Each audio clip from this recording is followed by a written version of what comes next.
Hello everyone, Mark here. I hope you're all doing well, and today I thought I'd finally show you my finished body shell on my Tamiya TT01 Type E Euro racing truck.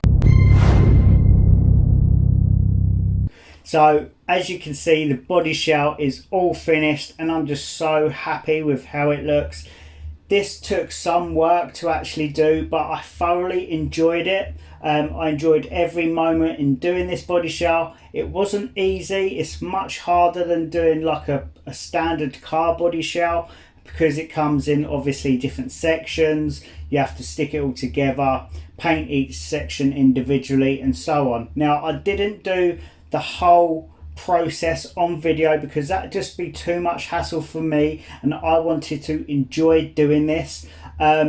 And doing things under video, as much fun as that is, it does make our life a little bit harder. So what I did, I took some video clips, a couple of little pictures as well, so I will insert them somewhere in this video just to show you some of the step-by-step progress it took for me to actually complete this body shell. But as you can see, it is all done and it looks awesome. I'm so happy. It's kind of a shame that when I actually start to use this, obviously this is going to get dirty, it's going to get scratched, but that is part of the hobby. But this will be kind of a show shell as well. I'm not going to be using this body as much as some of the other bodies that I have for this chassis, which we will go over a bit later in the video. But it will be getting some use because obviously I didn't go through all of this trouble in doing this body just to keep it on a shelf for no one to actually see it. So yeah, it's going to be used, but I'm just so happy with how it turned out. I'm really chuffed. Now, when it comes to doing the decals and stickers and stuff like that, I used the majority of the stickers that come with it, but I give it my own little touches as well. I changed the numbers. I didn't want a generic number that was that comes in the decal sheet for this, so I did my own numbers. I repositioned some of the stickers to align them slightly differently.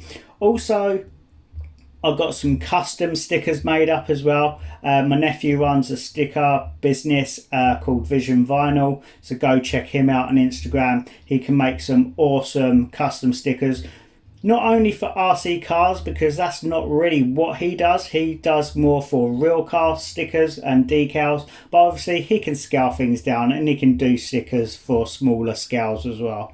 So yeah, so impressed with how that looks. Now I'll give you a quick look at the windows. The windows I decided not to bother painting. I didn't want to paint the windows because I think it looks, if you get it wrong, it just looks tacky. If you don't paint it, that don't look right either. So for this project, what I actually did was I got some real window tint. Now this is window tint for real cars.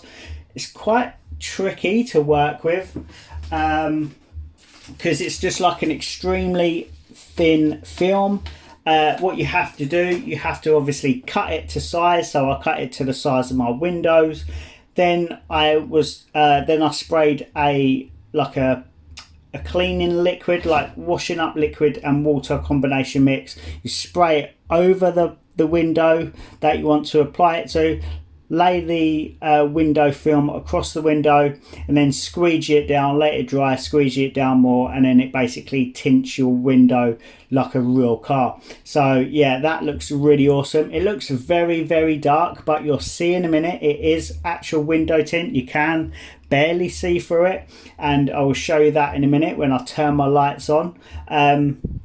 Obviously, like I say, I got some custom stickers made up. I changed the color scheme slightly, the way that the truck bed and stuff like that looks, change that a little bit slightly to make it easier for me when it comes to painting, but also just to give it a slight unique look as well. When it comes to doing the bumper, the tow hook here and the wing mirrors, I painted all of those by hand. I didn't spray paint them. The rest of the body I spray painted, but these little bits here I painted all by hand.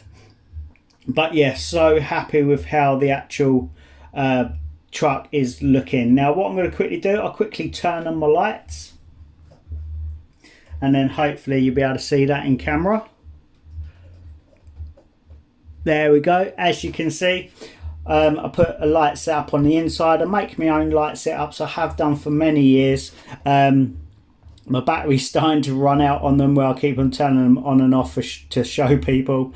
But yeah, I've got some lovely lights on the inside there. It comes with like buckets, but it doesn't come with lights. So I built my own light setup, put that on the inside, and if I spin it round, hopefully you'll see the rear lights as well at the back. And I've got a light bar as well. Now this you can program. You can basically make it say whatever you want. So I picked one of those up, stuck that on. Looks really cool. Now for me to actually remove the body, what I do, if I quickly turn my lights off, just like so. So with these, what I really like about this body shell is the body posts and clips are quite well hidden. They're not very intrusive like what you can get on most like cars. You go through all this trouble, have a nice replica look, then you just got massive body shell clips and body shell posts sticking out, whereas on this they're quite nicely tucked away, as you can see. But what we'll do, we will get this shell off, because I want to show you this chassis and also show you some of the upgrades, because now I've finished this, it is time to actually put the upgrades on the chassis, because like I say, this chassis is highly capable of being modified, and I'm going to do that. And I'm going to do that pretty soon. So what we do, let's quickly take this body shell off. So we can literally just take off the body clips, just like so. Now these ones are easy to remove on the inside, because obviously they're all on the inside. Keeps them well hidden. It's a bit harder to actually put them back on, but it is what it is. Now, as you can see there, the chassis is still all standard. Haven't put any upgrades or anything like that on it just yet. But if I quickly move everything over a little bit, just like so, obviously I've got quite a few upgrades to actually put on. So I'm going to readjust the camera and show you exactly what I'm going to do. Okay then, so now the camera is adjusted, I will go over some of the upgrades. And first off is this Yeah Racing shock gear set. Now in my opinion, decent suspension is a must-have for any RC vehicle. They really do transform how your vehicle will perform and handle. So I picked up the Yeah Racing aluminium fully adjustable oil filled shocks. It also has a special rebound core system, so basically I can change how quickly or how slowly the shocks compress and decompress by changing the different pistons and the shape of the piston. So yeah, very cool suspension. Now these come as a kit, so I've got to build them before I can put them on the chassis. Next up we've got some CNC aluminium wheel hexes. Now the standard ones are plastic. These are obviously CNC aluminium, but they're also lock-in, so they clamp around the actual wheel shaft as well, rather than just sitting inside a little pin. So these clamp round, so they will definitely not be coming loose and will not cause any wheel wobble and stuff like that. What else we've got? We've got some locking wheel nuts. It comes with locking wheel nuts, but the locking washers on these are just slightly better made than the standard ones, and the colour's nice as well. That's going to match some of my wheels a bit better. What else we've got? We've got a metal motor mount. The one that comes with the vehicle is plastic. The metal one's going to help transfer heat a little bit better, and it will also allow me to Loctite my motor to the motor mount as well. So that's a must-have upgrade for one of these vehicles, because if you're running a motor and it does get extremely hot, it can put a lot of pressure on your plastic motor mount, whereas the metal one is not going to be affected at all. Now we've also got an aluminium drive shaft and cup. So the standard one is plastic, which is fine, but if you're running a lot of power through this, the plastic ones can bend and snap under pressure. It is unlikely for them to snap, but they are known to bend. So I've got basically a nice Tamiya hop up aluminium drive shaft and cups joints here, so that's going to be a nice upgrade to actually get on.